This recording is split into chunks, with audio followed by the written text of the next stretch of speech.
A very good afternoon to you. Just after 2 o'clock on Monday, 5th of May. I'm David Bull in for Ian Collins. Well, coming up this hour, VE Day celebrations continue around the United Kingdom as the country marks the 80th anniversary of the end of the Second World War in Europe. Meanwhile, Nigel Farage is threatening legal action to block asylum seekers being housed in areas controlled by Reform UK. The party is pushing to shut down migrant hotels within 100 days following its election victory in 10 local councils. And Prime Minister Keir Starmer must tear up Labour's pledge not to raise taxes to see off an existential threat from Nigel Farage. That's according to a former Cabinet Minister. Do get in touch on everything we're talking about. The number 0344 499 1000. Those calls charged at the national rate. You can also text the word talk in your message to 87222. You can also message us on X as well at talkTV. Well, a very warm welcome. Thanks ever so much for your company on what is really an historic day, of course, celebrating VE Day, the 80th celebration of VE Day victory in Europe. An incredibly poignant day, actually, and many of your stories coming in are really quite extraordinary. We'll talk about those in just a little while. But joining me now is Reem Ibrahim, who's Communications Manager at the Institute of Economic Affairs. Reem, always good to talk to you. Hello, good morning, David. Well, you are much younger than me. I don't obviously remember the war. I'm too young, but I can live vicariously through my parents and their experiences. My father served in the army. He was called up to serve in the army. My mother tells me stories about how they were actually sent away. Obviously, many children were sent away around the country when war broke out, and of course the evacuations that took place. I'm thrilled, actually, to see quite the numbers of people on the Mall who are marking this occasion. I was concerned that actually, given that many young people don't seem to know very much at the moment about our history or our past, or are embarrassed about the past of Britain, that we wouldn't have those kind of attendance numbers. But I was wrong. Yes, you're absolutely right. What's interesting is there seems to be a resurgence of younger people that actually are fighting back against this kind of feeling that we shouldn't be proud of this country and what it has achieved. I really enjoyed watching the King and the royal family watch the fly past over from Buckingham Palace's balcony. I thought that was really lovely, and I think a brilliant commemoration as well. Fundamentally, I do think you're right. There is this kind of reaction against this idea that we shouldn't be proud of this country, that we shouldn't be proud of the history and proud of what we fought for, what our historic people have fought for, and ultimately that is freedom. That is freedom to live in this country in the way that we choose without other countries imposing that on us. And I think it's wonderful that we're able to celebrate that. But of course, remember the real horrors of war and the fact that we don't want to go back to that. Quite right, well said. Now, what do you make of what Zia Yusuf has said, of course, the chair of Reform UK? He says that actually young people need a sense of pride in the United Kingdom, that actually we need to teach them this country is a great country. We have achieved amazing things over the years. I mean, I hear a great deal about the woke side of being embarrassed about British history. We've seen statues torn down. No one is being told actually what this country has achieved. Those great figureheads like Churchill, for example, like Fleming, like Nightingale. Do you think that actually we need to restore pride in Britain and actually teach British history, which is pertinent to young people growing up today in Britain? Absolutely, it is so pertinent to young people today for them to understand that, because it's so far removed. I mean, you just spoke a bit about that, David. The generations of your parents and your grandparents, but actually for basically most of Gen Z, a lot of them won't have people in their lives that have experienced this history. The last 20, 30 years have been relatively stable. And so for many of them, with new technologies and the inability to really grasp what it was like to have your entire livelihoods threatened by external foreign governments. And ultimately, this is what this is about. It's about being proud of fighting for not just your country, but the principles that uphold this country. And I think that's really important. Now, what Zia Yusuf said is absolutely right. I mean, there seems to be this kind of reaction against that kind of woke feeling that the UK isn't somewhere to be proud of. I've got to say, though, I think a lot of it is naivety. A lot of young people want to be seen to be doing the right thing. They want to be seen to be a good person. And so when they hear this stuff about, whether it be the pro-Palestine movement or the trans movement, whatever it is, it's kind of be kind stuff, despite the fact that their own instincts and their own logic tells them that this stuff is incorrect. What actually happens is this feeling of social shaming. And so as a young person, you always want to fit in. When everybody else is saying this stuff, you want to feel as though you're part of that. Now, I remember that when I was in school, and it was just after the lockdown period, when we had the Black Lives Matter stuff, all of my friends were posting on their Instagram, Blackout Tuesday, supporting the Black Lives Matter organisation. And I felt the pressure to do the same thing. But as soon as I dug a little bit deeper, I realised that these organisations are really anti-British. And fundamentally, they are anti-capitalist. They are anti-free economic exchange. They were socialists.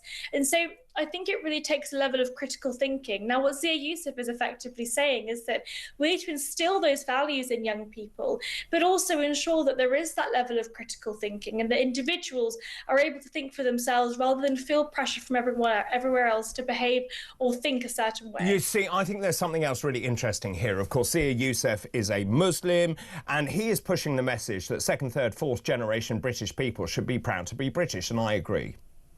Yes, and I'm in that category. I'm a third generation Brit. My grandparents came to this country from North Africa between the 60s and the 70s, and I am part of that generation in which I have, a very, very little sort of connection to my North African heritage, and that I didn't grow up there. I love the food. I do love the culture, but I am fundamentally British. And so it does mean that for somebody like me, it's very difficult to have that kind of identity crisis in some ways. And I think what's really wonderful is that Zia is in so many ways a representative of those kind of communities in which you can be from second, third generation immigrant family and be incredibly proud to be British. And what do you make of these comments that I'm just getting in? Nick says, I've just watched that vile Starmer fawning over those brave veterans. How dare he? He hates everything to do with Britain and the British people. How dare he? Alison in Kent says, hi, David, I feel sick seeing Starmer chatting to veterans. Same Starmer who took away their winter fuel allowance. Same government that takes their houses away if they need to go into care. No free four-star luxury for them. What a hypocrite. A lot of anger out there. There is a lot of anger, I think, especially from that generation of people. I think the winter fuel payments issue is slightly separate. I think that fundamentally that's a question of government spending. I mean, it really was a drop in the bucket in comparison to what the government wastes as a whole. But I do think there seems to be... But they're not. But they are connected, because he is saying thank you for your service. But by the way, I'm allowing you to be cold in the winter, to freeze to death. I wouldn't say that was necessarily the case. I mean, how many pensioners do we know that have actually frozen Well, to I death? know lots of people who've actually messaged into this programme, other programmes as well, saying they can't afford to keep the heating on. So elderly people sitting in front of a one-bar electric fire because that's all they've got. I mean, that's unacceptable in a developed country like Britain. It is unacceptable, and those people would have been eligible for pension credit. I mean, I don't agree with the government's decision to do it so quickly before winter. I mean, really, when we're talking about government savings here, Sure. This was nothing, and they lost so much political capital. It should have been means tested, and those pensioners that actually cannot afford to heat their homes should have been able to receive so much more support when they needed to. But the problem is they didn't communicate it to the public immediately, and it was announced October, November, so it was so close to winter, and so many people weren't receiving. And the cut-off date was very close, wasn't it, as well, in terms of trying to apply for it. Let's talk about this, though. You may have noticed there were elections recently. That's why I've been away. I've been a bit busy. And obviously Reform UK did very well, taking control of 10 councils, 2 mayoralties, as we know, a new Member of Parliament as well. Keir Starmer, this is the bit that I just can't get my head around. Keir Starmer says, OK, I get it, and then clearly doesn't get it because he continues down the pathway, his plan for change, more plan for change. He doesn't seem to understand that actually what the public is saying to him is actually stop, reverse, go another way. So this is a very interesting story which is in the Times this morning. So Keir Starmer must tear up Labour's pledge not to raise taxes to see off an existential threat from Nigel Farage. This is Louise Hayes. She is a former cabinet minister. She is basically saying to the Prime Minister, stop, reverse, go a different direction, or you are in big trouble. It's absolutely the wrong approach. I mean, let's be very clear about this. The fact that they are even considering raising taxes and they think that that's in some way going to cause some kind of investment that's going to fund serious public services. I mean, fundamentally, people are sick to death of having all of their money taken by the government and being misspent. I don't want my taxpayer money to be spent on millions of civil servants that are literally simply just pen pushers. We know that in local councils there is so much waste. And I think that that's the point, right? We don't want this money to be spent in this way. I think fundamentally, individuals, the people that actually work for their money, know how to spend it better than the government does. And the government should absolutely reduce taxes, not be considering raising it. I would agree with that. Now, actually, it was so disingenuous because they came into the election saying they weren't going to raise taxes for working people and then promptly put up national insurance employers' contributions. Now, clearly, if you're going to do something, surely it would have been better to say, OK, we're going to put a penny on income tax, because actually they wouldn't have been the kickback that they now are getting. Yeah, it's really interesting, actually. This is an interesting conversation about where tax is actually being taken from. So, of course, when you increase employers' national insurance contributions, what the government was saying then is, well, hold on, we're taxing employers, we're not taxing employees. But anybody that runs a business, anybody that understands how business works, knows that if you make employing somebody more expensive, you are going to reduce the chances that they're even employed in the first place. You're going to slow their wages. You're going to ensure that actually in some cases there are going to be job losses. So really what this conversation is about is where the impact of tax is compared to the incidence of the tax. That's who is paying it in the short term, but who is actually paying it in the long term. And that is working people. But even immediately from that, I mean, but I'm sick of this thing, working people. Everyone works. Yes.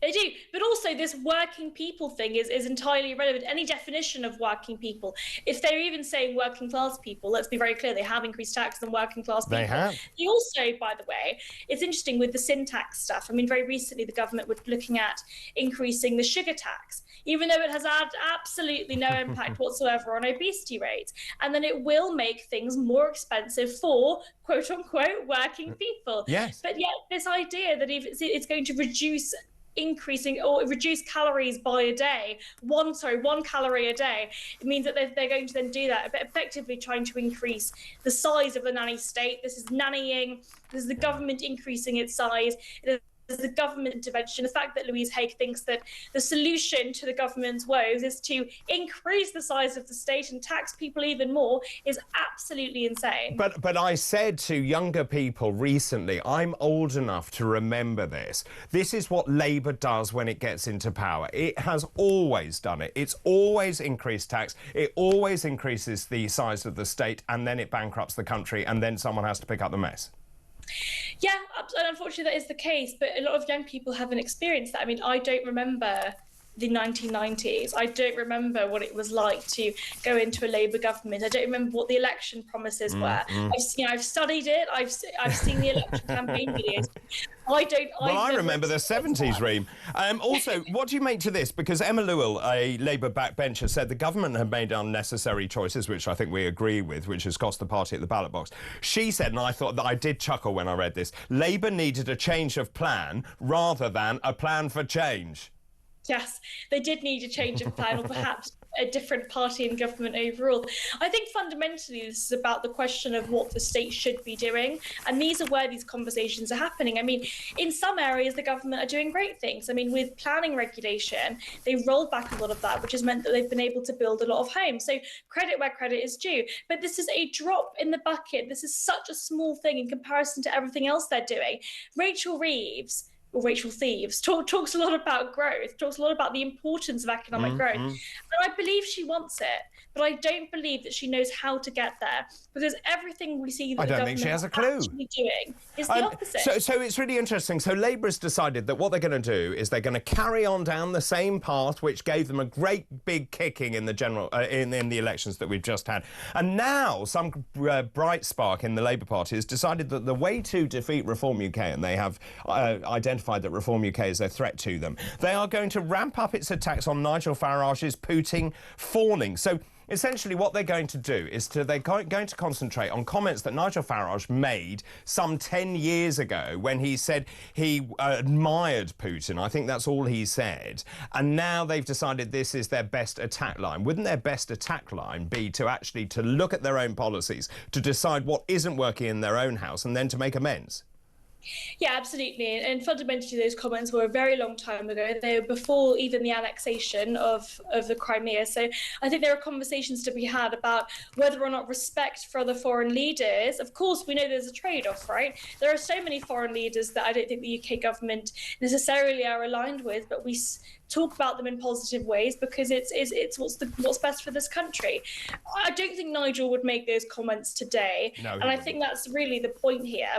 The fact that the Labour Party and Keir Starmer and the government as a whole seem to think that the solution is to point fingers at other party members rather than themselves look at what is going wrong. Why are people disappointed in them? I mean, they got a huge majority last year. People generally believed in what the government were doing and they believed in their plan for change. They wanted a change from the last 14 years of so-called conservative governments when we've had incredibly high taxes and slow economic growth. And yet they have completely and utterly failed. They lied to the public when they said they weren't increasing taxes on working people. They lied to the public when they said they were going to achieve large amounts of economic growth through state expansion. Fundamentally, all of these promises have been broken, and it's because the approach was wrong. I mean, I think economic growth is something we should be aiming for, but you don't get there by increasing huge amounts of regulations on employers. You don't get there by making work so much more expensive, and you don't get there by taxing things like sugar even more so that working people can barely afford to eat. This is the point. Well, I think there's one other thing here, Reem, as well, which is the cost of energy, because there is no developed country that has actually managed to succeed and grow with high energy costs. And, of course, what we need to do is to bring down the cost of energy. And yet you've got Keir Starmer and the Labour cabinet who are going full steam ahead into net zero by 2030, which is some arbitrary target. You've got people like Blair coming out with that intervention just before the election. And now this morning in the papers, you've now got Lord Blunkett also saying, actually, this is electorally toxic. And yet the Labour government presses on. Yes, it's really interesting, actually, the story in the Telegraph where Lord Blunkett was saying that the net zero push does risk making Labour toxic to so many voters. And I think what's interesting about this is I think it's also applied to the Conservative Party. I don't think people trust either of the main uni parties on these kind of issues, especially when it comes to energy security. I mean, it is quite literally economics 101. If you increase the supply of something, then the price comes down. If you want low energy costs, you need to increase the supply of energy. And that only comes from things like drilling. We need to ensure that North Sea oil and gas is being used whilst we have it. And in the long term, nuclear energy. I think nuclear is absolutely the solution. We need to be building more reactors, and that is something that some parties have been supportive of. I really hope to see that happen, but that is only going to be achieved if we start building tomorrow. It's only going to really be reaping the costs of that in the next 7 to 10 years. So what we really need in the short term is to use the resources that we have, increase the supply of energy by drilling North Sea oil and gas, and then in the longer term, look to increasing the amount of nuclear energy that we can actually be using. Look at countries like France, they've been able to do it, and it means that they have cheap, more abundant energy that is good for the environment. Reem, always good to talk to you. Thanks very much indeed. Reem Ibrahim, their communications manager at the Institute of Economic Affairs.